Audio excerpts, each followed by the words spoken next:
अस्सलामु अलैकुम वरहमतुल्लाहि वबरकातुहू। अऊज़ु बिल्लाहि मिनश शैतानिर रजीम। बिस्मिल्लाहिर रहमानिर रहीम।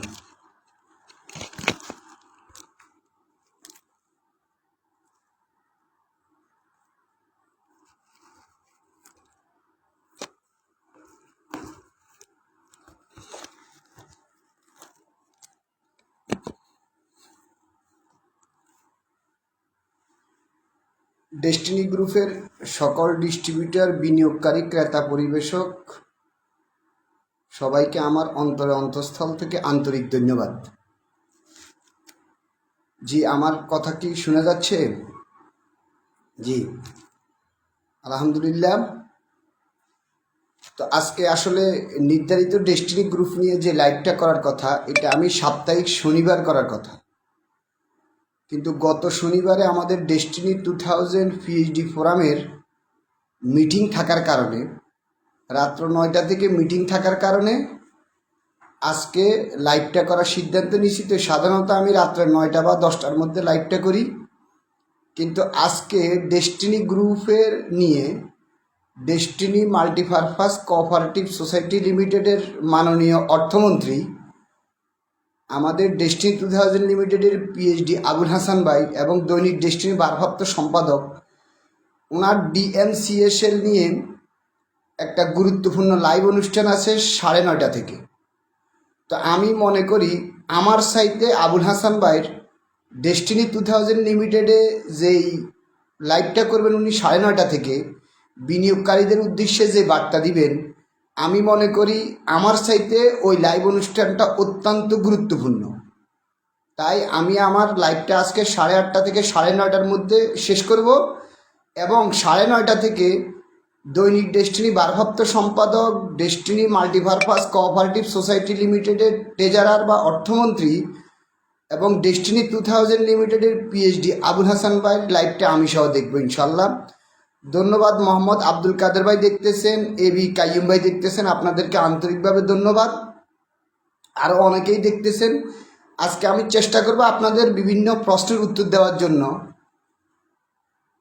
এবং যারা প্রশ্ন করতে চান আমার স্ক্রিনে প্রশ্ন লিখে দিবেন। আমি সম্ভব হলে যদি আইনগত কোনো প্রতিবন্ধকতা না থাকে তাহলে আমি সরাসরি উত্তর দেব, অথবা ইনবক্সে যোগাযোগ করবেন। যাক, আজকে যারা আমার লাইভটা এখন দেখতেছেন বা পরবর্তীতে দেখবেন, যদি আপনি মনে করেন, বারবার দেখবেন, যদি আপনি মনে করেন এই লাইভটা ডেস্টিনি 2000 লিমিটেডের ডেস্টিনি গ্রুপের 45 লক্ষ ক্রেতা, পরিবেশক, বিনিয়োগকারীদের জন্য এই লাইভটা শামীম চৌধুরী ভাই দেখতেছেন, আলহামদুলিল্লাহ, ধন্যবাদ শামীম চৌধুরী ভাই, আপনাকে আন্তরিক ধন্যবাদ। আরও অনেকেই দেখতেছেন। আমার এই লাইভটা যদি মনে করেন যে ডেস্টিনি গ্রুপের ক্রেতা, পরিবেশক, বাদল হাওলাদার ভাই দেখতেছেন, ধন্যবাদ ভাই আপনাকে। আমার এই লাইভটা যদি ডেস্টিনি গ্রুপের ক্রেতা, পরিবেশকদের জন্য উপকার হয়, পরবর্তীতে বারবার শুনবেন দয়া করে, এবং এটা আপনি লাইক, কমেন্ট, শেয়ার করে দিবেন। আমার এই লাইভের অন্য কোনো উদ্দেশ্য না, এবং আমি ইতিপূর্বে আমি আমার গত মাসের 29 তারিখ শনিবার থেকে আগস্ট মাসে আমি লাইভটা শুরু করছি ধারাবাহিকভাবে শনিবার। আপনারা ইতিমধ্যে আমি আমার লাইভে ব্যাখ্যা দিয়েছি। এম এ হালিম ভাই দেখতেছেন পটুয়াখালী থেকে, ধন্যবাদ। আমার এই লাইভটা করার কিন্তু বিশেষ কোনো উদ্দেশ্য ছিল না, এবং আমি স্বেচ্ছায় কিন্তু এখানে আসিনি। আমি এখানে একান্ত, আব্দুর রহিম ভাই দেখতেছেন, আলহামদুলিল্লাহ। ফেরদৌস মাহমুদ মনে হয় আমার মামা দেখতেছেন মনে হয়। যাক, আমার এই লাইভটা আসলে এটা ইচ্ছাকৃত না, আপনারা জানেন। কারণ আমাদের সেই 2012 সাল থেকে যখন ডেস্টিনি ব্যবসা ভালোই চলছিল, পরবর্তীতে 2012 সালে যখন হলুদ মিডিয়ার লেখালেখির মাধ্যমে বাংলাদেশের অন্যতম বৃহত্তম বাণিজ্যিক গ্রুপ ডেস্টিনি গ্রুপের বিরুদ্ধে মামলা করে আমাদের টপ লেভেল ম্যানেজমেন্টদেরকে, বিশেষ করে doctor Mohammad Rafiqul Amin sir, Mohammad Hossain sir founder, এবং সাবেক সেনাপ্রধান lieutenant general Harunur Rashid sir, এদেরকে যখন জেলে যাইতে বাধ্য করছে, তখন আমাদের ডেস্টিনি 2000 লিমিটেড তথা ডেস্টিনি গ্রুপের ব্যবসাটা আইনগতভাবে বাধাপ্রাপ্ত হয়ে ব্যবসাটা কার্যক্রম স্টপ হয়ে যায়। পরবর্তীতে এখন সেটারে রেশ ধরে 2022 সালের তৎকালীন আমাদের ব্যবসা চালুর জন্য তৎকালীন আওয়ামী লীগ মদতপুষ্ট হাইকোর্ট কোম্পানি ম্যাটার 173/2022 পয়লা সেপ্টেম্বর একটা রায়ের মাধ্যমে ডেস্টিনি ব্যবসা চালু করার অনুমতি দিয়ে দেয়। কিন্তু এই অনুমতি না দিয়া একটি পক্ষ ব্যক্তি স্বার্থে আবারও আমি বারবার বলতেছি, সামান্য কয়েকজন ব্যক্তি শুধুমাত্র ব্যক্তি স্বার্থে নিজেদের এই ডেস্টিনি গ্রুপের বিরুদ্ধে, বিশেষ করে ডক্টর মোহাম্মদ রফিকুল আমিন স্যার এবং মোহাম্মদ হুসাইন স্যারের বিরুদ্ধে পরিকল্পনা মাফিক নেগেটিভ প্রচার করতেছে।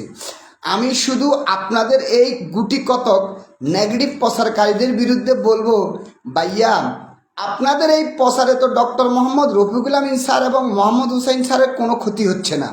বিনিময়ে আপনারা কার ক্ষতি করতেছেন? 45 লক্ষ ক্রেতা পরিবেশকের ক্ষতি করতেছেন। ডেস্টিনি মাল্টিপারপাসের 8.5 লক্ষ বিনিয়োগকারীর ক্ষতি করতেছেন। ডেস্টিনি টি প্লান্টেশন লিমিটেডের 17 লাখ মতান্তরে 17.5 লক্ষ বিনিয়োগকারীর ক্ষতি করতেছেন। আপনাদের শুধু গুটি কতকজনের ব্যক্তি, অথচ আপনারা মুখে মুখে বলতেছেন আমরা ডেস্টিনির জন্য জান প্রাণ আমরা জান দিচ্ছি। আসুন একটু আপনারা আত্মসমালোচনা করার জন্য অনুরোধ করতেছি। আসলে কি আপনারা ডেস্টিনির স্বার্থে কাজ করতেছেন? আসলে কি আপনারা 45 লক্ষ লোকের জন্য কাজ করতেছেন ডেস্টিনি ক্রেতা পরিবেশক? আসলে কি আপনারা ডেস্টিনি মাল্টিপারপাস কোঅপারেটিভ সোসাইটি লিমিটেডের 8.5 লক্ষ বিনিয়োগকারীর জন্য কাজ করতেছেন? আসলে কি আপনারা ডেস্টিনি টি প্লান্টেশন লিমিটেডের 17 লাখ মতান্তরে 17.5 লক্ষ বিনিয়োগকারীর জন্য কাজ করতেছেন, নাকি আপনাদের নিজের জন্য কাজ করতেছেন? আপনারা একটু আত্মসমালোচনা করবেন। অন্তত অন্য কাউকে দিয়ে আপনার এই প্রচারণাগুলো টেস্ট করবেন। আপনারা অনেকেই বিভিন্ন লাইভ কমেন্টস করতেছেন এবং নেগেটিভ, বিশেষ করে ডক্টর মোহাম্মদ রফিকুল আমিন স্যার এবং আমাকেও জড়িয়ে অনেকগুলা নেগেটিভ। আর আমার ইতিমধ্যে একটা স্ক্রিনশট, এটা আমার চেম্বারে ডেস্টিনি বিরোধীরা যারা আড্ডা দিতেন 2000 ধরেন সেপ্টেম্বর, অক্টোবর, নভেম্বর, ডিসেম্বর গত বছর অর্থাৎ 24 সালে, তাদের কেউ না কেউ আমার মোবাইল থেকে একটা স্ক্রিনশট, একটা নেগেটিভ প্রচারণা দিয়ে স্ক্রিনশট দিয়ে রেখে দিয়েছেন। এখন ওটাকেই বারবার প্রচার করতেছেন, বারবার স্ক্রিনশট দিচ্ছেন এবং স্যারের ছবি মিলিয়ে, ডক্টর মোহাম্মদ রফিকুল আমিন স্যারের ছবি মিলিয়ে আমাকে মিলিয়ে যে নেগেটিভ প্রচারণাগুলো করতেছেন, আমরা ইতিমধ্যে আইনগত অ্যাকশন নেওয়া শুরু করছি ইনশাল্লাহ। তবে হ্যাঁ, এখানে আমাদের যে মূল প্রবলেমটা আলহামদুলিল্লাহ 2022 সালে যখন হাইকোর্ট একটা রায় দিয়ে দিয়েছে ডেস্টিনি ব্যবসা চালু করার জন্য, আমি নিঃসন্দেহে বলি এটা একটা চমৎকার সিদ্ধান্ত ছিল। কোম্পানি ম্যাটার 173/2022 এটা খুবই ভালো সিদ্ধান্ত ছিল। সব কিছু ঠিক আছে, সিদ্ধান্ত ঠিক আছে, কিন্তু যারা ইতিমধ্যে এটার পরিচালক বা বিশেষ করে চেয়ারম্যান, আমাদের এখানে তো একজন চেয়ারম্যান ছিল সাবেক বিচারপতি মইনুল স্যার, খুবই ভালো মানুষ ছিলেন। ওনাকে ভদ্রলোক, উনি আসলে ডেস্টিনি ব্যবসা চালু করতে চাইছিলেন, কিন্তু এই প্রশান্ত ভূষণ বড়ুয়া গং, আমি ইতিপূর্বে আমার লাইভ অনুষ্ঠানে ক্লিয়ার করেছিলাম প্রশান্ত ভূষণ বড়ুয়া কিভাবে ওনাকে পদত্যাগ করে এখান থেকে চলে যেতে বাধ্য করেছে। আজকে ডেস্টিনি গ্রুপের যারা একটা পক্ষ অডিট পত্রিকা রিপোর্ট দিচ্ছেন, অডিটর নিয়োগ দেওয়ার জন্য জান ফান দিয়ে দিচ্ছেন, অডিটরের টাকা দিতে পারতেছেন না। আরে ভাই, অডিটরকে আপনি কেন খুঁজতেছেন?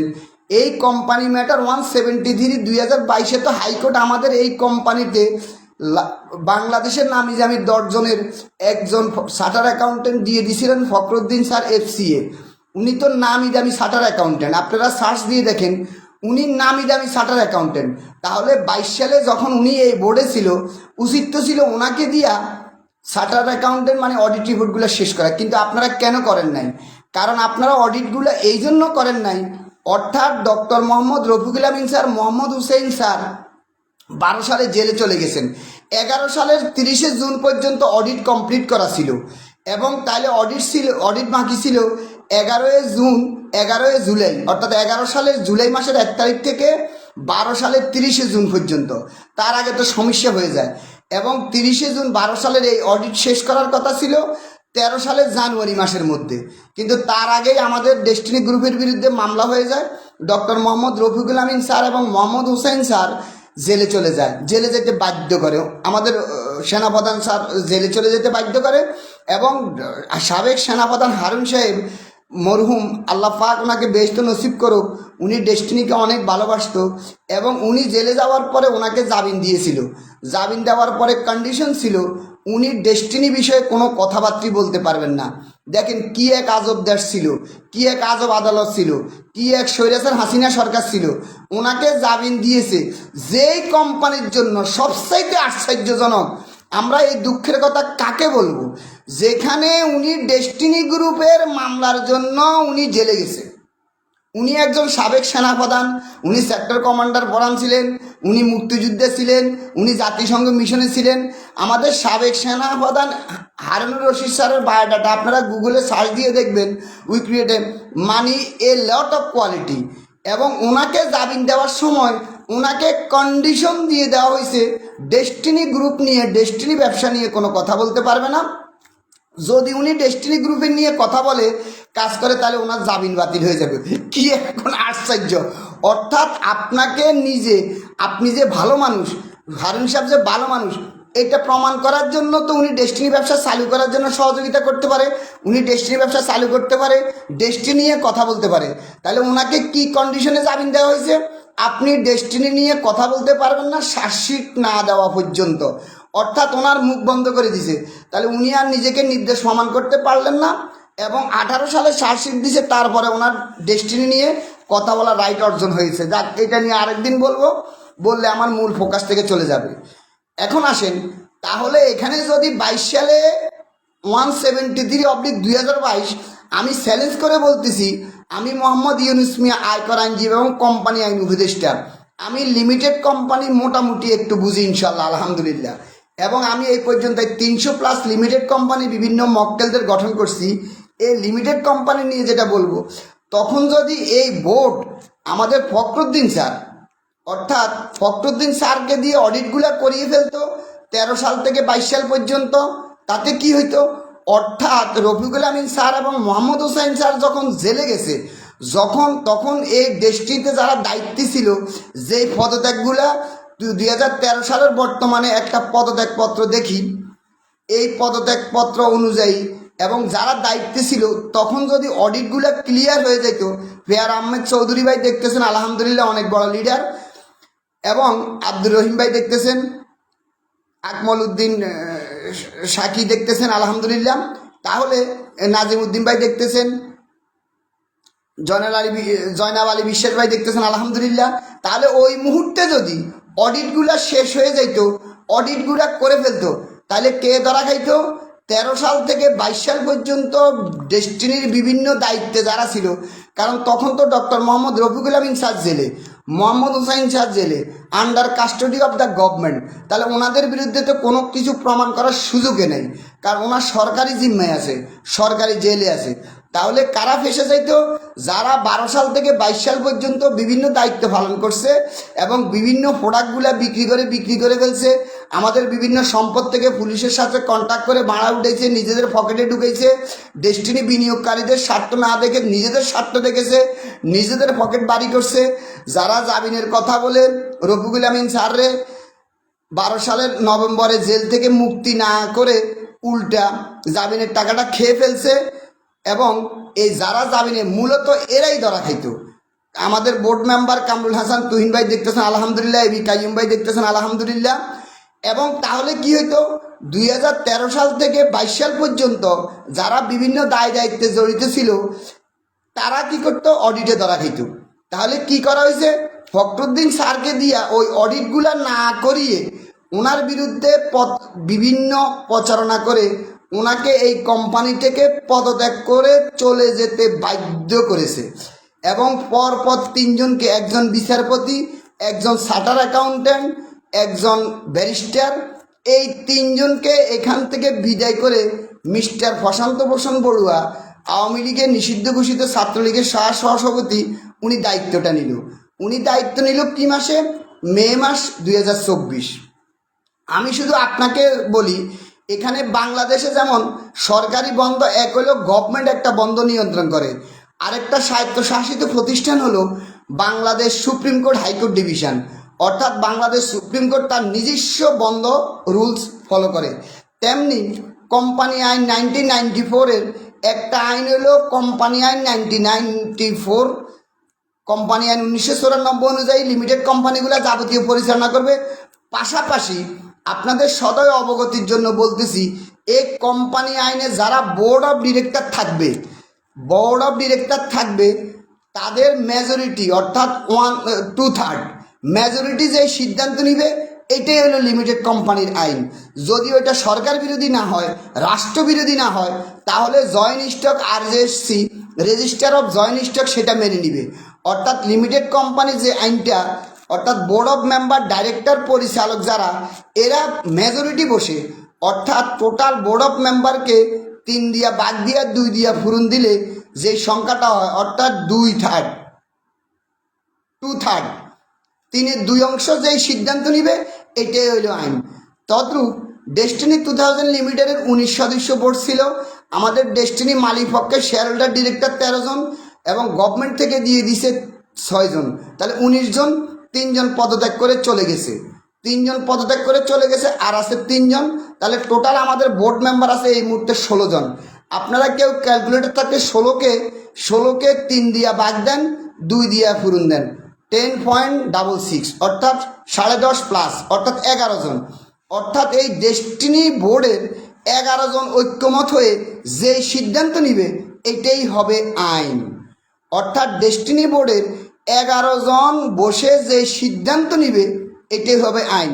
তদ্রূপ এই 11 জন বসে সিদ্ধান্ত নিয়ে বর্তমান বোর্ড চেয়ারম্যান বিদেশ থাকার কারণে বিভিন্ন কাজ করা যাচ্ছে না। ওনারা মহামান্য হাইকোর্ট ডিভিশনকে বলছে যে আমরা মেজরিটি বোর্ড মেম্বার এখানে আসছি, আপনি মিস্টার প্রশান্ত বসুকে সশরীরে হাজির হওয়ার জন্য আসতে বলেন, অথবা ওনাকে ওনার পোস্ট ছাড়তে বলেন, অথবা মাননীয় আদালত আমাদেরকে বাকি 15 জন থেকে একজন চেয়ারম্যান সিলেক্ট করে দেন আপনি, অথবা আমাদেরকে সিলেক্ট করে আমাদের এই বিনিয়োগকারীদের জন্য ডেস্টিনি মাল্টিপারপাস কোঅপারেটিভ সোসাইটি 8.5 লক্ষ, ডেস্টিনি টি প্লান্টেশন 17.5 লক্ষ এবং ডেস্টিনির 45 লক্ষ ক্রেতা পরিবেশকদের ভাগ্য উন্নয়নের জন্য এই ব্যবসাটা শুরু করার জন্য অনুমতি দেন।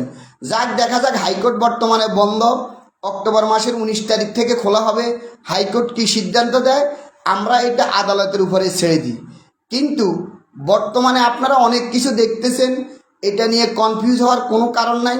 কারণ যেগুলো দেখতেছেন, এটা হলো মিস্টার প্রশান্ত ভূষণ বড়ুয়া আমাদের পলাতক বোর্ড চেয়ারম্যানের একক সিদ্ধান্ত।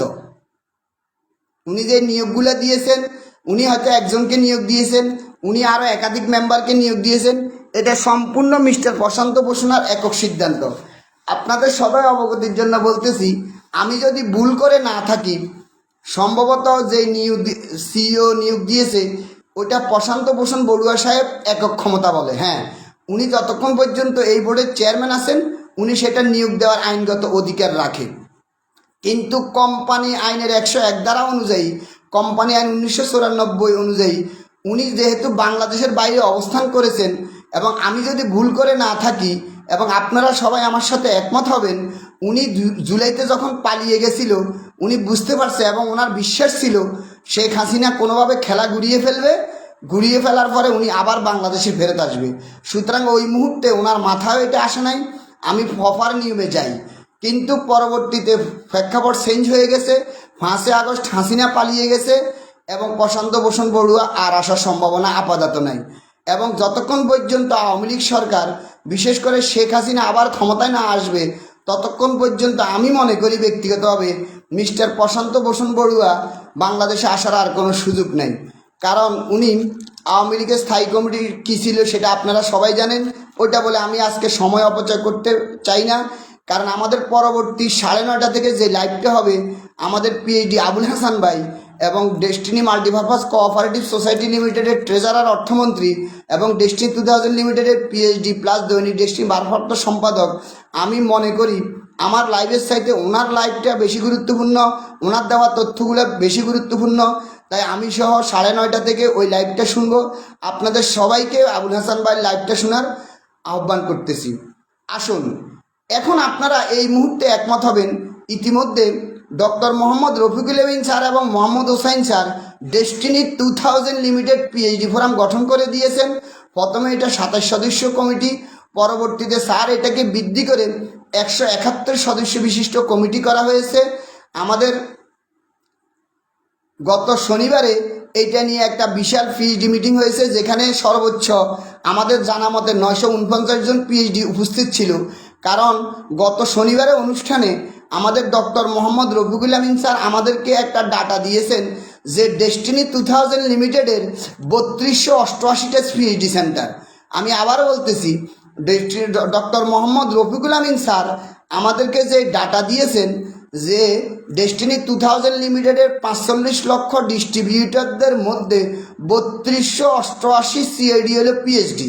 তার মধ্যে যেমন আমার 60 সেন্টার পিএইচডি, এভাবে সিরাজম মনির ভাই 5 সেন্টার পিএইচডি, আমাদের ইঞ্জিনিয়ার শহীদ বা আরও একাধিক 4, 5, 6 সেন্টারে পিএইচডি আছে, ডাবল পিএইচডি আছে, ট্রিপল পিএইচডি আছে।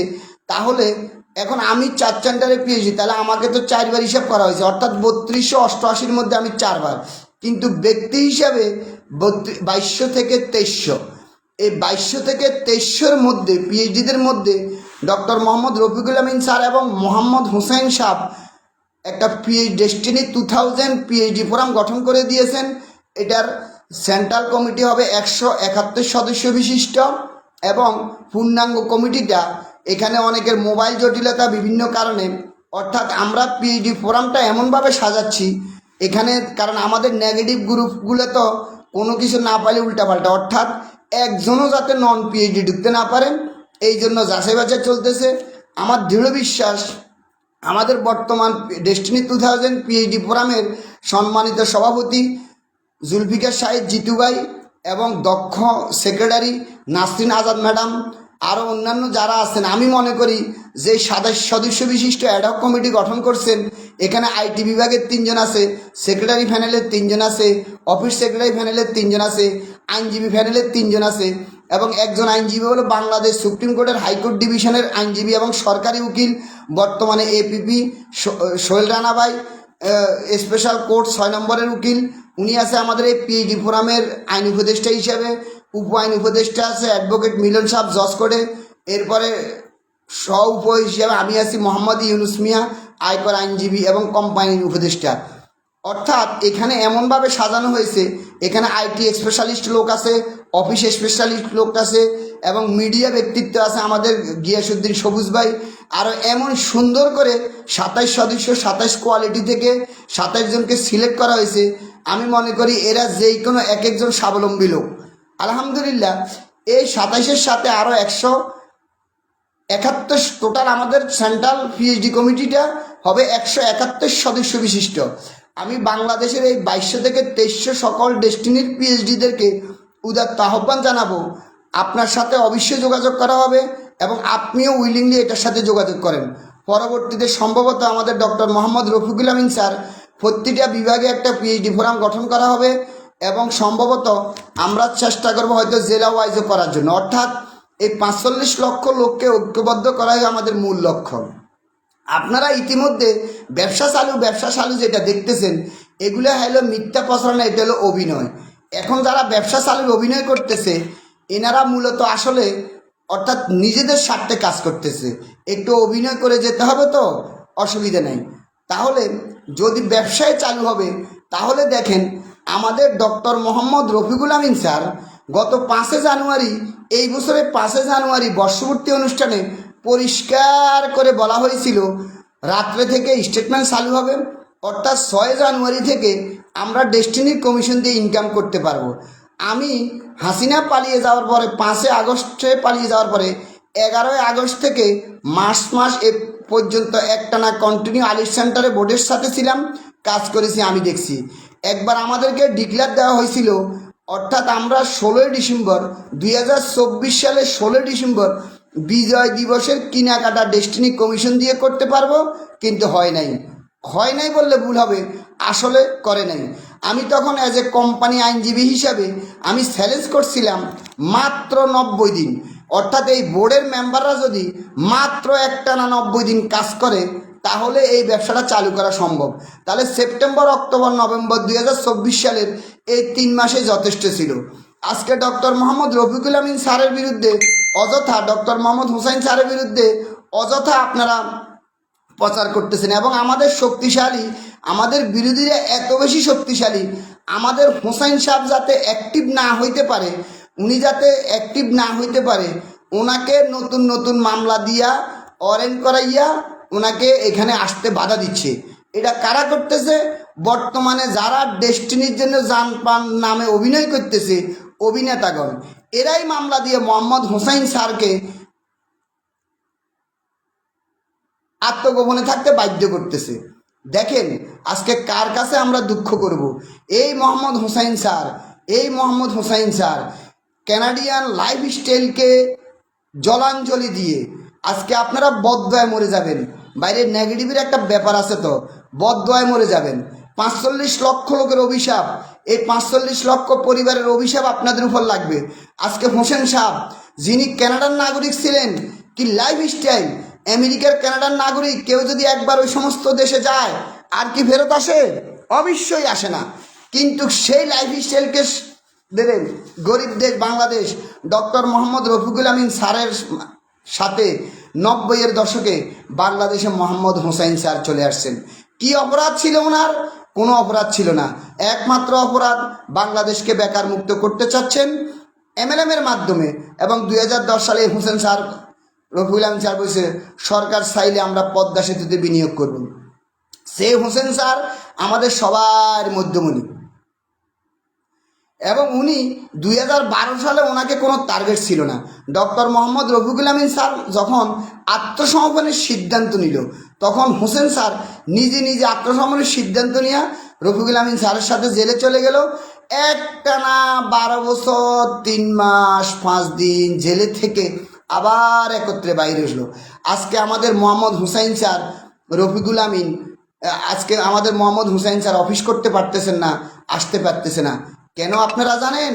আজকে এই ডেস্টিনি, এগুলো সব আমরা বলবো আজকে যারা ডেস্টিনিকে ভালোবাসতেছে।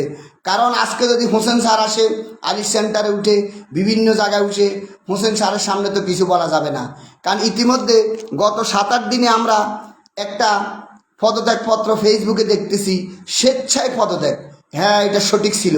কারণ 2012 সালে ইতিমধ্যে আমি আমার একটা লাইভ অনুষ্ঠানে বলছিলাম, অর্থাৎ ওই যে একটা মিথ্যা প্রচারণা ছিল, ডক্টর মোহাম্মদ রফিকুল আমিন স্যার এবং মোহাম্মদ হোসাইন স্যার জেল থেকে বাইরে হতে চাচ্ছে না, এই যে মিথ্যা কথাটা প্রচার করেছিল। পরবর্তীতে এই অর্ডারটা যখন আমাদের হাতে পড়ছে, ওইটা দেখেন, ওই অর্ডারটা হাতে পড়ার পরে যখন ডক্টর মোহাম্মদ রফিকুল আমিন এবং মোহাম্মদ হোসেন স্যারের কাছে পরিষ্কার হয়ে গেছে আমাদেরকে তো ইচ্ছাকৃত জামিন করাই নাই, আমাদের জামিনের কথা বলে বাইরে টাকাটা তুলে খেয়ে ফেলছে। এবং তৎকালীন মরহুম অ্যাডভোকেট আব্দুল বাসেত মজুমদার সহ তবদির কারক, এই জামিন মামলার অ্যাফিডেভিট কারক একত্রিত হয়ে নট প্রেস করে এই ফাইলটা ফেরত নিয়ে ওনাদেরকে জামিন করায় নাই, এবং ইচ্ছাকৃত তখন কিন্তু জামিন হয়ে যেত।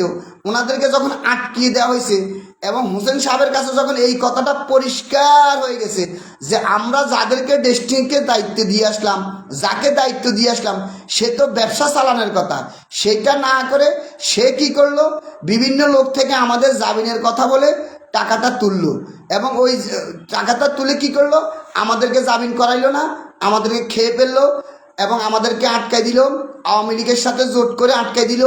এই যে আমাদের রফিকুল আমিন স্যার এবং মোহাম্মদ হুসাইন স্যার বাইর হওয়াটা অনিশ্চিত, তখন ওনারা এবং আমি এই টোটাল ডকুমেন্ট সহ মাল্টিমিডিয়া আকারে স্লাইড সহ ডেট সহ একটা এপিসোড করব, করে আপনাদের সদয় অবগতির জন্য প্রকাশ করব ইনশাল্লাহ।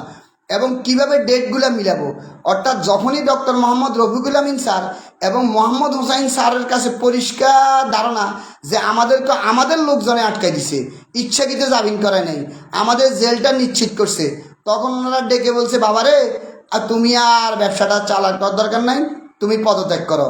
তখনই পদত্যাগপত্রটা আজকে আমরা কয়েকদিন যাবৎ, এই যে 7-8 দিন যাবৎ ফেসবুকে দেখতেছি হাতের লেখা একটা পদত্যাগপত্র, তখনই বলা হয়েছে তুমি পদত্যাগ করে চলে যাও। কারণ তখনই প্রমাণ হয়ে গেছে ডেস্টিনির মূল শত্রুকে, এবং ইতিমধ্যে আপনারা অতি দ্রুত জানবেন ইনশাল্লাহ। আসলে ৪৫ লক্ষ লোককে কে ভালোবাসে? আমি আমাদের এই মামলার আসামি ১৯ থেকে ২০ জন, আরও যারা পলাতক আছেন, এই যে ডেস্টিনির যে দুইটা মামলা রায় হয়ে গেছে, কলাবাগান থানার ৩১-৩২ দুইটা মামলা, সরি ৩১-৩২-৩৩, এই দুইটা মামলা যারা পলাতক আসামি, আমি শুধু আপনাদের সবাইকে উদাত্ত আহ্বান করব, আমি জানি না আপনারা আমার এই লাইভটা দেখতেছেন কিনা, অথবা পরবর্তীতে দেখতে পারবেন। আমি আমাদের গোপরান স্যার, মেজবাউদ্দিন স্বপন এবং সাইদুর রহমান স্যার থেকে শুরু করে অন্যান্য বিপ্লব যারা যারা পলাতক আসামি আছেন সবাইকে উদাত্ত আহ্বান জানাবো, আপনারা ডক্টর মোহাম্মদ রফিকুল আমিন স্যার এবং মোহাম্মদ হোসেন স্যারের সাথে যোগাযোগ করেন, ওনাদের সাথে যোগাযোগ করেন। একমাত্র ওনাদের মাধ্যমে, ওনারা যেহেতু আছে, সবচাইতে বড় সম্পদ, ওনারা আমাদের জন্য ১২ বছর ৩ মাস ৫ দিন জেল কেটে আত্মত্যাগ করছেন এই ৪৫ লক্ষ লোককে বাঁচানোর জন্য। এবং আমি যদিও এই উদাহরণটা দেওয়া ঠিক হবে কিনা জানি না, আমরা ইসলাম ধর্মের অনুসারী, আমাদের প্রিয় নবী হজরত মুহাম্মদ সাল্লাল্লাহু আলাইহি সাল্লাম, উনি সব সময় উম্মতি। উনি যখন মেরাজে গিয়েছিলেন, আল্লাহ পাক রাব্বুল আলামিন ওনার কাছে দুইটা কাগজ দিয়েছিলেন, যে একটা হলো ওনার মা বাবার নাজাত, যে ওনারা তো অন্য ধর্মের লোক ছিল, আর উম্মতের নাজাত, আপনি কোনটা নেবেন? তখন আমাদের প্রিয় নবী হজরত মুহাম্মদ সাল্লাল্লাহু আলাইহি সাল্লাম আল্লাহকে বলছিল যে আমার মা বাপের জিম্মার দায়িত্বটা আপনার উপর দিয়ে দিলাম, আপনি যেটা ভালো মনে করেন সেটাই সিদ্ধান্ত দিবেন, আমি উম্মতের দায়িত্ব নিলাম। ইয়া উম্মতি, আগামীকালকে রোজ হাসরে উনি প্রতিটা উম্মতকে বাঁচানোর চেষ্টা করবেন, এবং একটা উম্মত হজরত মুহাম্মদ সাল্লাল্লাহু আলাইহি সাল্লামকে বিশ্বাস করেছেন, এরকম না একজন উম্মত বাইরে থাকাকালীন, জাহান্নামে থাকাকালীন উনি জান্নাতে যাবে না। ওনার যখন সকল উম্মত জান্নাতে ঢুকবে, তারপরে উনি জান্নাতে ঢুকবেন, কাউকে রেখে যাবে না। আমি ব্যক্তিগতভাবে ডক্টর মোহাম্মদ রফিকুল আমিন স্যারের সাথে ১ থেকে ১২ সাল পর্যন্ত বিভিন্ন দায়িত্বে কাজ করেছি, সাইড সেন্টার পিডিসি। পরবর্তীতে স্যাররা যখন জেলে গেছে ১২ বছর ৩ মাস ৫ দিন, এই যে জেল থেকে বাইর হওয়ার পরে গত ৩০শে এপ্রিল থেকে উনি দল গঠন করার পরে ফুল টাইম ওনার সাথে আমি আসি, এজ এ ব্যক্তিগত আইনজীবী টিমের অন্যতম সদস্য হিসেবে কাজ করতেছি। আমি ঠিক ডক্টর মোহাম্মদ রফিকুল আমিন স্যারের প্রতিটা কথার মধ্যে শুধু ওনার চিন্তা ৪৫ লক্ষ ডিস্ট্রিবিউটারকে কীভাবে ভালো করা যায়, ডিস্ট্রিবিউটারদের কীভাবে উন্নয়ন করা যায়। অসুস্থ শরীর নিয়ে হার্টের মধ্যে ফেস ব্রেকার লাগানোর পরেও উনি সারাক্ষণ পরিশ্রম করে যাচ্ছে। এখনও আমাদের এই ৪৫ লক্ষ লোককে বাঁচানোর জন্য উনি দৈনিক ১৮ থেকে ২০ ঘন্টা পরিশ্রম করে যাচ্ছে। অনেক সময় আমরাও ঠিকমতো যাই না, উনি একটানা পরিশ্রম করে যাচ্ছে যে আল্লাহ পাক আমি কি করে এই ৪৫ লক্ষ লোককে বাঁচাবো। হ্যাঁ, এখানে আপনাদের অনেকেই মিথ্যা প্রচারণা করতেছেন, বিশেষ করে ১২ সাল থেকে ২৫ সাল উনি জেলে থাকাকালীন বেশ কিছু ডিস্ট্রিবিউটর ওনাকে বাড়তি সুযোগ সুবিধা দিছে, অর্থ দিয়ে সহযোগিতা করছে, ওনার সাথে দেখা করছে, আইসে গেছে, এবং ওরা কষ্ট করে অনেকে টাকা পয়সা দিছে, উনি ওনাদেরকে একটু বাড়তি মূল্যায়ন করবে। এটা দোষের কী রে ভাই? এবং এরাই আন্দোলন করে বিভিন্ন সময় ডক্টর মোহাম্মদ রফিকুল আমিন স্যারের চিকিৎসা থেকে হাসপাতালে বিভিন্ন বিষয় দিয়ে ওনারা রফিকুল আমিন স্যারকে সহযোগিতা করতেছে। উনি আমাদের ৪৫ লক্ষ লোককে ভাবতেছে, ৪৫ লক্ষ লোককে নিয়ে ভাবতেছে। পাশাপাশি যারা গত ২০১২ সাল থেকে ২৫ সাল পর্যন্ত ওনার সাথে লেগেছিল এবং টাকা পয়সা দিয়ে সহযোগিতা করছে, তো ওনাদের জন্য বাড়তি উনি একটু হেল্প করবে, তো সমস্যাটা কি? উনি তো আমারটা দিবে না, উনি তো আপনারটা দিবে না। এটা নিয়ে আমাদের মিথ্যা প্রচারণা। আরে ভাই, এখন আসেন, আমাদের দেখেন, আমাদের হজরত মুহাম্মদ সাল্লাল্লাহু আলাইহি সাল্লাম, যদিও আমি এখানে ধর্মীয় উদাহরণটা দেওয়া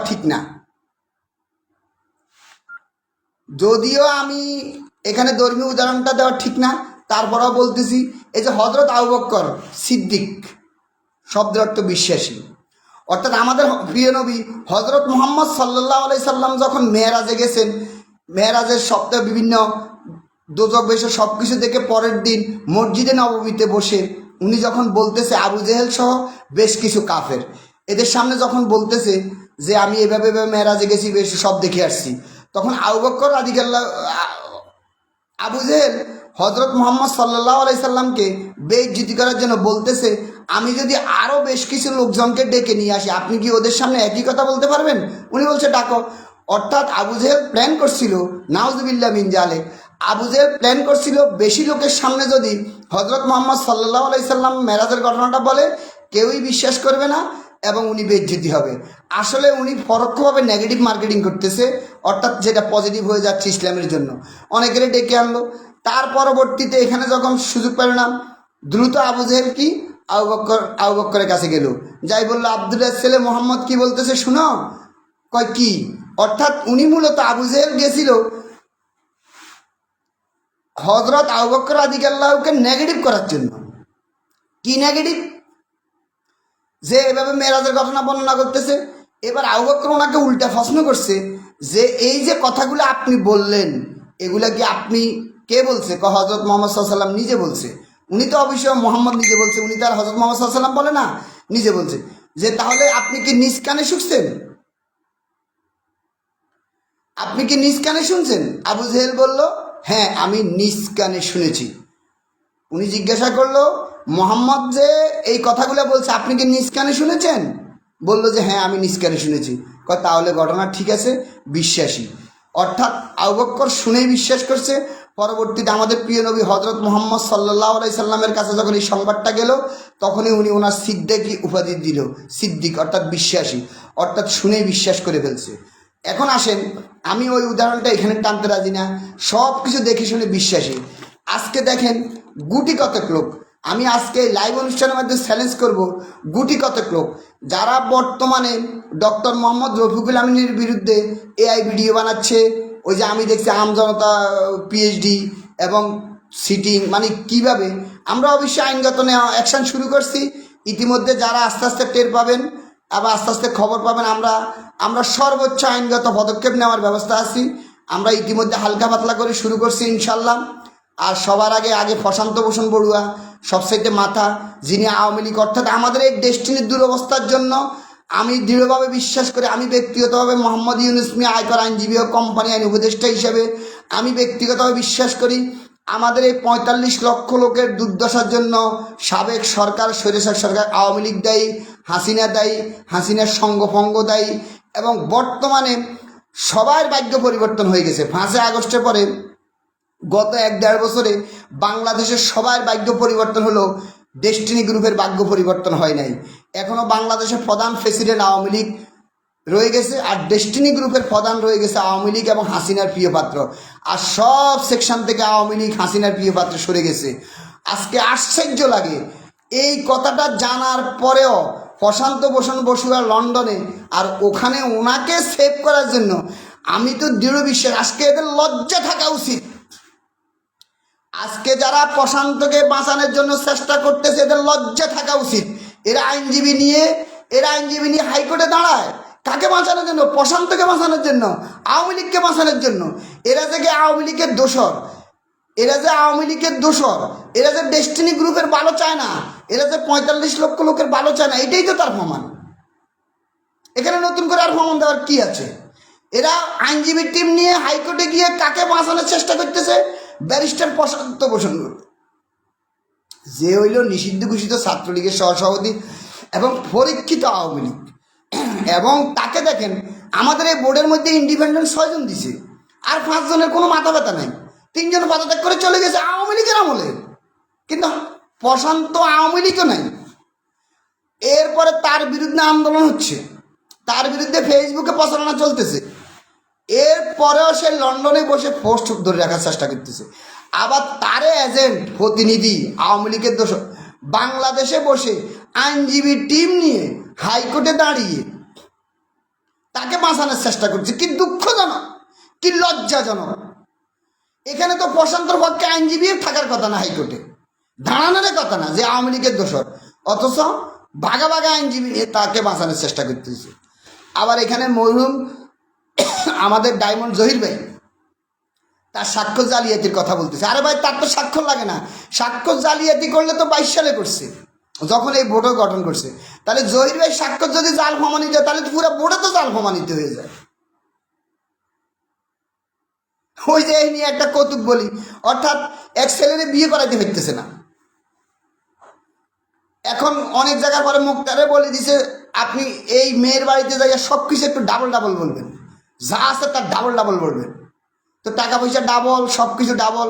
হঠাৎ করে বিয়ের অনুষ্ঠানে ছেলে একটা কাজ দিছে, হঠাৎ করে ছেলে একটা কাজ দিছে।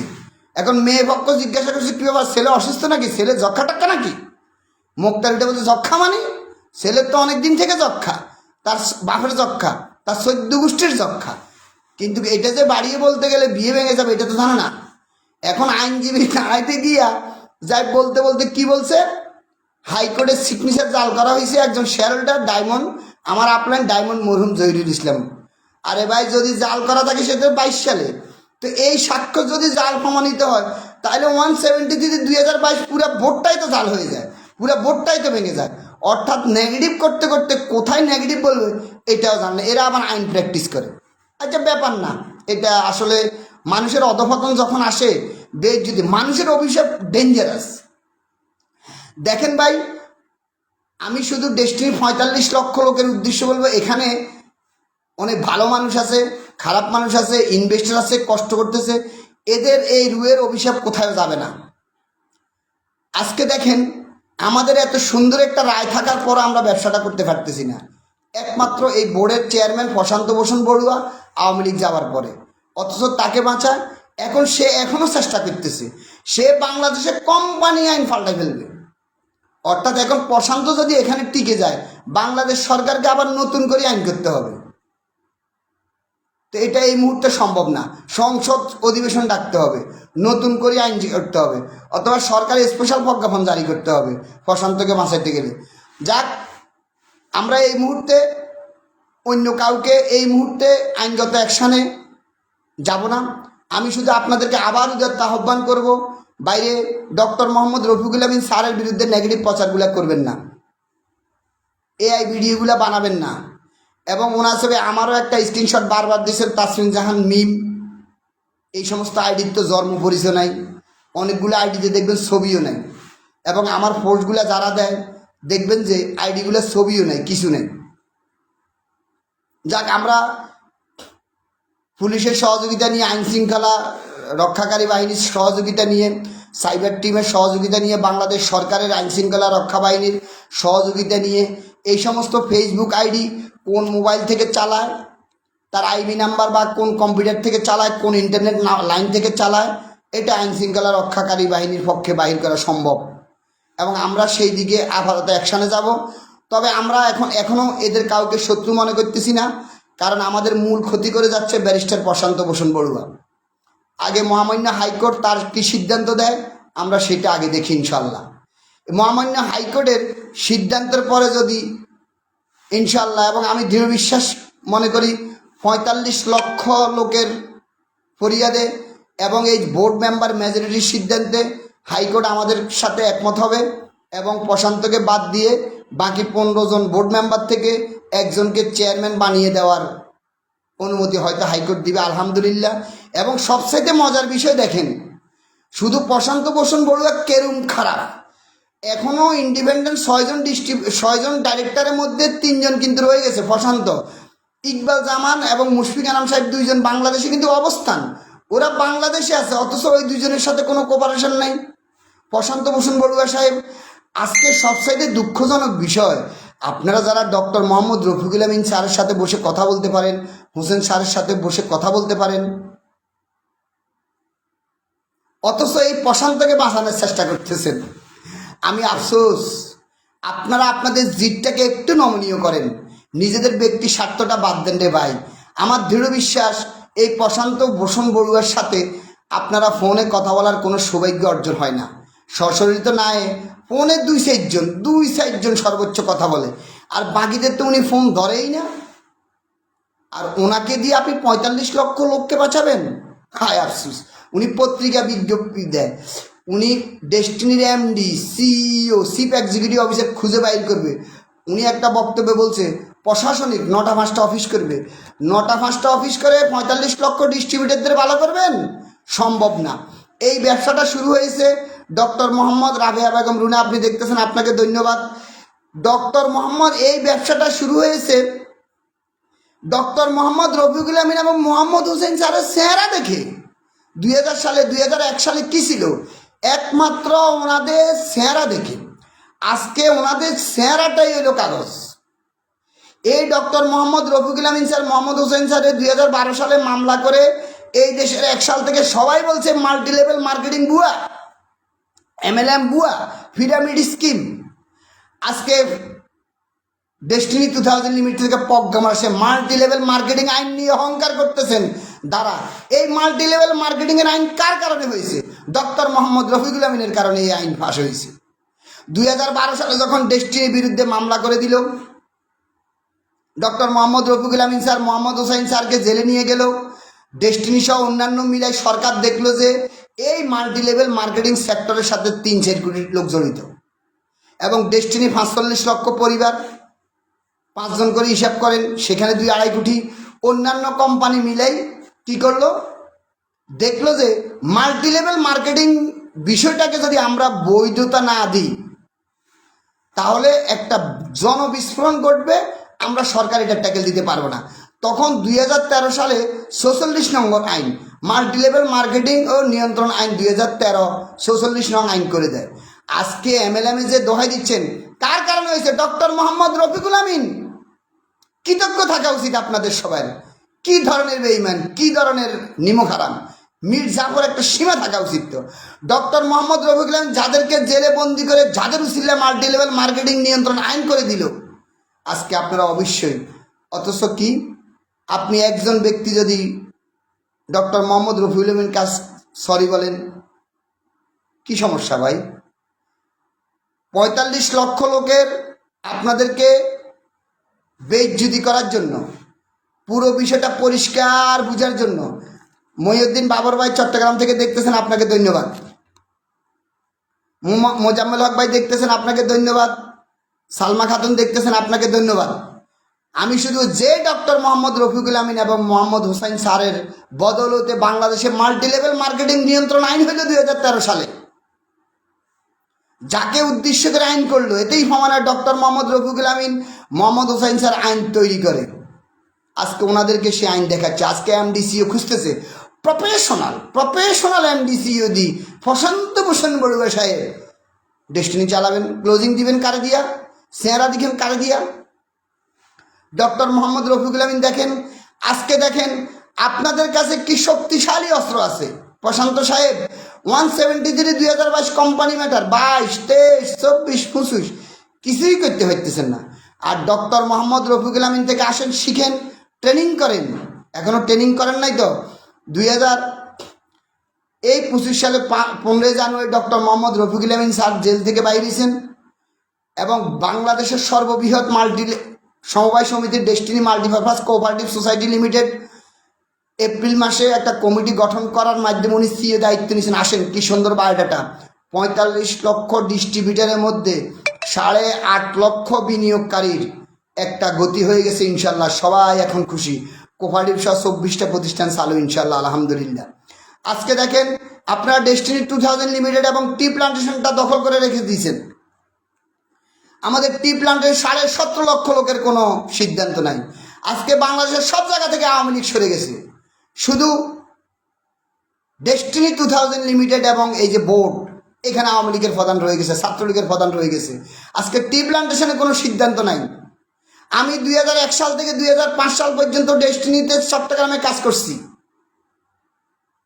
আমি গত 5 দিন যাবৎ টি প্লান্টেশনে কথিত MD, যদি এই বোর্ড অনুমোদন, জাহাঙ্গীর সাহেব, নেক্সাস জাহাঙ্গীর সাহেব, আপনাকে অবগত, আপনাকে কতবার ফোন দিয়েছি, SMS দিয়েছি।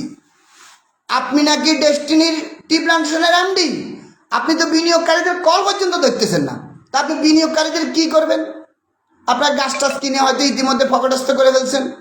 প্রফেসর মঈন সাহেব, আপনাকে কতবার কল দিচ্ছি, আপনার টি প্লান্টেশন, আপনার 17.5 লক্ষ লোকের বিনিয়োগকারীর স্বার্থ দেখবেন, অথচ আপনার মোবাইল দেখছেন না, SMS দেখতেছেন না। আপনারা কি বাংলা পড়তে পারেন না? আপনাদের মোবাইলে কি আমাদের 10-12 জন, বিশেষ করে আমার SMS যায় নাই? জাহাঙ্গীর সাহেব, নেক্সাস জাহাঙ্গীর সাহেব, চট্টগ্রাম, আপনাকে বলছি, আপনাকে কতবার কল দিছি, SMS দিছি, কল ধরতেছেন না, ব্যাগ দিতেছেন না। পরিচয় কিরে ভাইয়া? প্রফেসর মঈন সাহেব কল ধরতেছেন না, কল দিচ্ছেন, কিরে ভাই কি সমস্যা? কল তো ধরবেন, অবশ্যই ধরবেন। কিভাবে কল ধরাইতে হয় আমরা জানি তো, সিস্টেমে কল 17.5 লক্ষ ডেস্টিনি টি প্লান্টেশনে বিনিয়োগকারীর গাছ বিক্রি করে টাকা কি করছেন হিসাব মিলান। আমরা জানি তো কিভাবে কল ধরাইতে হয়, কিভাবে কল রিসিভ করাইতে হয়।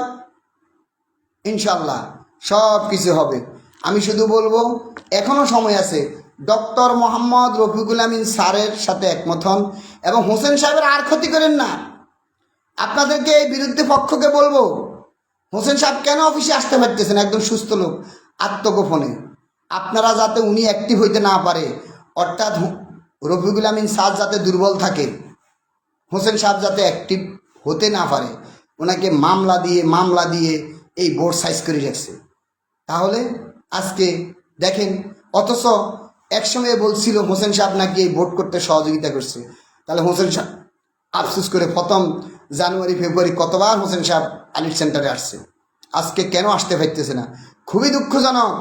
এগুলো অভিশাপ দিতে হয় না, অভিশাপ অটোমেটিক লাগবে।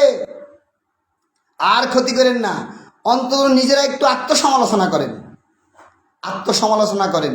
যারা দেশটির বিরুদ্ধে প্রচারণা করতেছেন, ডক্টর মোহাম্মদ রফিকুল আমিন সাহেবের সাথে স্যারের বিরুদ্ধে প্রচারণা করতেছেন, একটু চুপ হন, নিজেরা পাবেন আপনারা কি করতেছেন। আপনার এই প্রচারণা ডক্টর মোহাম্মদ রফিকুল আমিন স্যারের কিচ্ছু হচ্ছে না, উনি এগুলো নিয়ে পাবে না। উনি ওনার কাজ নিয়ে ব্যস্ত। সুতরাং কিন্তু বিনিময়ে আপনারা কি করতেছেন, এই যে ডক্টর মোহাম্মদ রফিকুল আমিন স্যার, মোহাম্মদ হোসেন স্যারের বিরুদ্ধে প্রচারণা করে আমাদের ডেস্টিনি 45 লক্ষ ক্রেতা পরিবেশকের কিছু লোককে কনফিউজ করে যাচ্ছেন এবং ওরা পজিটিভ হতে দেরি হচ্ছে, এতে পাবলিকের ক্ষতি হচ্ছে। ডক্টর মোহাম্মদ রফিকুল আমিন স্যার কিচ্ছু হচ্ছে না, উনি ওনার পরিকল্পনা মাফিক ডায়েরি অনুযায়ী উনি সারাক্ষণ কাজ করে যাচ্ছে। এখনও 45 লক্ষ লোকের জন্য কাজ করে যাচ্ছে। উনি দৈনিক 16 থেকে 18 ঘন্টা এখনও পরিশ্রম করে যাচ্ছে অসুস্থ শরীর নিয়ে। দোয়াবদ্ধ তো একটা ব্যাপার আছে, আমরা নিজেরা প্র্যাকটিক্যাল দেখতেছি রে ভাই। আপনারা ইতিমধ্যে doctor Mohammad Rafiqul Amin sir, Mohammad Hussain sir জেলে থাকাকালীন যেগুলো প্রচারণা করেছিলেন, বা আমি নিজেও কনফিউজ ছিলাম। আমি April May June July August September গত 6 মাস ওনাদের সাথে চলে এর কিছুই দেখতেছি না, সম্পূর্ণ দেখতেছি উল্টা। এবং এটা ছিল মিথ্যা প্রচারণা কৌশল। এবং ডক্টর মোহাম্মদ রফিকুল আমিন এবং মোহাম্মদ হুসাইন স্যারকে যদি ডেস্টিনি থেকে সরানো যায়, তাহলে কি করা যাবে, এই ডেস্টিনির সম্পদগুলো খাওয়া যাবে। এবং ওনাদেরকে এখন দায়িত্বে আসতে কেন বাধা দিচ্ছে, 13 সাল থেকে 24 সাল পর্যন্ত যত আকাম কুকাম হয়েছে, গাছ বিক্রি, জমি বিক্রি, মাটি বিক্রি, এই সমস্ত টাকার হিসাব দিতে হবে। এই জন্য উনি যাতে দায়িত্বে আসতে না পারে, উনি যাতে অডিটে হস্তক্ষেপ করতে না পারে, উনি যাতে ডেস্টিনির দায়িত্বে না আসতে পারে, অর্থাৎ গোমর ফাঁস সিসিম ফাঁক। তো সবার উপরে আল্লাহ আছেন। আমি সর্বশেষ আর 2-3 মিনিটের মধ্যে লাইভ শেষ করবো। আমাদের আবুল হোসেন ভাই 9:30 লাইভ হওয়ার কথা। সবার উপরে আল্লাহ আছে। হাসিনা অনেক প্ল্যান করছিল, সেনাবাহিনী, নৌবাহিনী, বিমান বাহিনী, আকাশ বাহিনী, পুলিশ বাহিনী, নিজস্ব বাহিনী, SSF বাহিনী, স্পেশাল বাহিনী, ছাত্রলীগ বাহিনী, যুবলীগ বাহিনী, আওয়ামী লীগ বাহিনী, স্বেচ্ছালীগ বাহিনী। হাসিনার বাহিরিয়া কোনো কম ছিল না। উনিও টিকে থাকার জন্য চেষ্টা করছেন। উনি একান্ত বাধ্য হয়ে পালায় নেই, একান্ত ইচ্ছাকৃত পালায় না, উনি বাধ্য হয়েছে। দেখছে যে ওনার আর এটাতে টিকার কোনো সুযোগ নাই, শেষ পর্যন্ত জীবন বাঁচানোর জন্য পালিয়ে গেছেন।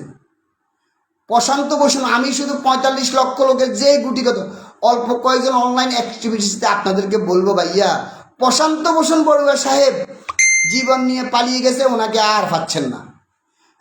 শুধু আপনারা বলির ফাটা হচ্ছেন। আপনারা বাংলাদেশেই থাকবেন, আপনাদের পাসপোর্ট ভিসা নাই, আপনারা এই ডিস্ট্রিবিউটারদের হাতে অপমানিত হবেন। ইশাক আহমেদ ভাই দেখতেছেন, শোভন সাহা দেখতেছেন, ভাইয়া হাসান ভাই দেখতেছেন, ধন্যবাদ।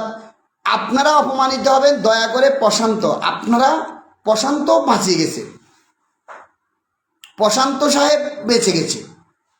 সুতরাং আপনারা চুপ হয়ে যান, প্রশান্ত বসুয়া সাহেবের সাথে আর দাঁড়াইয়েন না। ফয়েজ মাহমুদ ভাই দেখতেছেন, আলহামদুলিল্লাহ। আপন ভাই দেখতেছেন, মোহাম্মদ গোলাম মোস্তফা আমাদের অনেক সিনিয়র লিডার ভাই দেখতেছেন, আব্দুল ওয়াদুদ ভাই দেখতেছেন। তাহলে আমি যেটা বলবো, প্রশান্তর অধ্যায় শেষ রে ভাই, আওয়ামী লীগের অধ্যায় শেষ। উনি ডেস্টিনি গ্রুপের এই সম্পদ আর বুক দখল করতে পারবেন না। উনি আপনাদেরকে বাঁচানোর চেষ্টা করবে, কিন্তু পারবে না ইনশাল্লাহ। হাসিনার মতো ফসান্তর অধ্যায় ডেস্টিনিতে শেষ হয়ে যাবে ইনশাল্লাহ। আমরা হাইকোর্টে গেছি, হাইকোর্ট কি সিদ্ধান্ত দেয় আমরা সেটার অপেক্ষা আছি। পরবর্তীতে মানববন্ধন আরও অনেকগুলা আছে। তারপরে আমাদের যে নবগঠিত ডেস্টিনি পিএইচডি ফোরাম হয়েছে 171 সদস্য বিশিষ্ট, সবাই নিজ দায়িত্বে যোগাযোগ করেন। পরবর্তীতে স্যারে আরেকটা DEF destiny executive forum silver gold platinum এদের জন্য একটা সংগঠন করে দিবেন আলহামদুলিল্লাহ, এদের সাথে যুক্ত হন। ডিডিএফ ডেস্টিনি ডিস্ট্রিবিউটর ফোরাম এটাকে অ্যাক্টিভ করা হবে, সাধারণ ডিস্ট্রিবিউটর সবাই এটার সাথে যোগাযোগ করেন। এর মাঝে আমাদের 45 লক্ষ লোকের মধ্যে destiny women's and development welfare foundation নামে আরেকটা ফাউন্ডেশন করে দিয়েছেন। যত মেয়ে ডিস্ট্রিবিউটার আছেন, ক্রেতা পরিবেশক বিনিয়োগকারী আছেন, destiny women's development and welfare ফাউন্ডেশনের সাথে যোগাযোগ করার জন্য উদাত্ত আহ্বান জানাচ্ছি। এবং পরবর্তীতে আর কোনো প্রশ্ন থাকলে নুরুনবী সরকার ভাই দিনাজপুর থেকে দেখতেছেন আলহামদুলিল্লাহ, আমানুল্লাহ ভাই গাজীপুর থেকে দেখতেছেন পিজি আলহামদুলিল্লাহ, আজহারুল ইসলাম ভাই দেখতেছেন আলহামদুলিল্লাহ। সবাইকে মেয়ে ডিস্ট্রিবিউটারদেরকে Destiny women's development and welfare ফাউন্ডেশনের সাথে যোগাযোগ করার জন্য অনুরোধ করতেছি। এবং আর কোনো প্রশ্ন থাকলে লাইভে করবেন, আজকে আর লাইভটা দীর্ঘায়িত করবে না। জাস্ট আমি আপনাদেরকে বলবো, যারা ডেস্টিনিতে রফিকুল আমিন মোহাম্মদ হোসাইন স্যারের বিরুদ্ধে প্রচারণা করতেছেন, দয়া করে আত্মসমালোচনা করেন, একটু চুপ হয়ে যান। প্রশান্তর অধ্যায় শেষ, চাইলেও আর প্রশান্তকে বাঁচাতে পারবেন না ইনশাল্লাহ, কারণ কোম্পানিয়ান এবং 45 লক্ষ লোকের অভিশাপ আছে। এবং ইনশাল্লাহ আমাদের ডেস্টিনি আমরা মুক্ত করব। এবং ডক্টর মোহাম্মদ রফিকুল আমিন এবং মোহাম্মদ হুসাইন স্যারকে তাদের পূর্বের পদে স্বপদে ফিরে আনার জন্য আমরা যা যা করা দরকার তাই করব। ডক্টর মোহাম্মদ রফিকুল আমিন এবং মোহাম্মদ হুসাইন স্যারকে তাদের পূর্বের পদে ফেরত আনার জন্য যা যা করার জন্য যাই করব। আইনগত কোনো বাধা নেই, এটা ভুয়া প্রচারণা। আবার বলতেছি, ডক্টর মোহাম্মদ রফিকুল আমিন স্যার এবং মোহাম্মদ হুসাইন স্যারকে তাদের স্বপদে ফেরত আনার জন্য, 45 লক্ষ লোকের মুক্তির জন্য আমরা যা যা করার জন্য করব। ধন্যবাদ সবাইকে। যারা আমার এই লাইভ দেখছেন তাদের সবাইকে ধন্যবাদ, যারা কমেন্টস করছেন তাদেরকে ধন্যবাদ, যারা শেয়ার করছেন তাদেরকে ধন্যবাদ। পরবর্তীতে বারবার দেখবেন, যদি ভালো লাগে লাইক কমেন্ট শেয়ার করবেন। এবং ডেস্টিনি ডক্টর মোহাম্মদ রফিকুল আমিন স্যারের সাথে একমত হন, হোসেন স্যারের সাথে একমত, ওই ডেস্টিনি হাতকে শক্তিশালী করেন। সবাইকে ধন্যবাদ। আসসালামু আলাইকুম রহমতুল্লাহি।